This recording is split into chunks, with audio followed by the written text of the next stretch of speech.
આવતીકાલે લોકસભાની ચૂંટણી માટે બનાસકાંઠા જિલ્લા તંત્ર સજ્જ છે। જિલ્લામાં 1900થી વધુ મતદાન મથકો પર 19,61,000થી વધારે મતદાતાઓ મતાધિકારનો ઉપયોગ કરશે, જેમાં 10 લાખ જેટલા પુરુષ અને 9 લાખથી વધુ મહિલા મતદારોનો સમાવેશ થાય છે। હવામાન વિભાગે મતદાનના દિવસે હીટવેવની આગાહી કરી છે।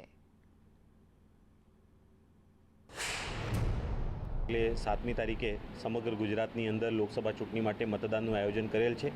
તો આના માટે તમામ વ્યવસ્થાઓ બનાસકાંઠા જિલ્લાના તમામ મતદાન મથકો પર કરવામાં આવેલ છે। તે હીટ વેવ, કારણ કે અત્યારે આપણે ખૂબ તડકો પડી રહ્યો છે, એટલે હીટ વેવની માટે અમે લોકોએ દરેક મતદાન મથકના લોકેશન ઉપર આરોગ્ય ટીમો મૂકેલી છે। ORS અને બાકી બેસિક દવાઓ સાથે તમામ વ્યવસ્થાઓ કરેલી છે।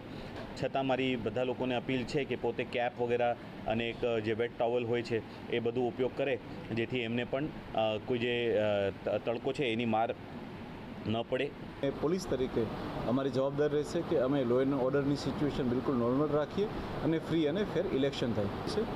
જે પોલીસનો સ્કેલ જે નક્કી કરવામાં આવતો હોય છે તે પ્રકારનો પોલીસ અને GRD હોમગાર્ડના સ્કેલ પ્રમાણે એમના પોલિંગ બૂથો ઉપરની વ્યવસ્થા કરવામાં આવેલી છે। એ સિવાય આપણને માનનીય DGP સાહેબ તરફથી CAPFની બી ખૂબ મોટી સંખ્યામાં કંપનીઓ મળેલી છે। તો જેટલા ક્રિટિકલ પોલિંગ સ્ટેશનો છે તે તમામ પોલિંગ સ્ટેશનો ઉપર જે છે એ CAPFના હાફ સેક્શનની બી નિમણૂક કરવામાં આવેલી છે। EVMની જે ગાર્ડ છે તેના ઉપર બી પોલીસની એક અને CAPFની એક પ્લાટૂન જે છે એ મૂકવામાં આવેલી છે।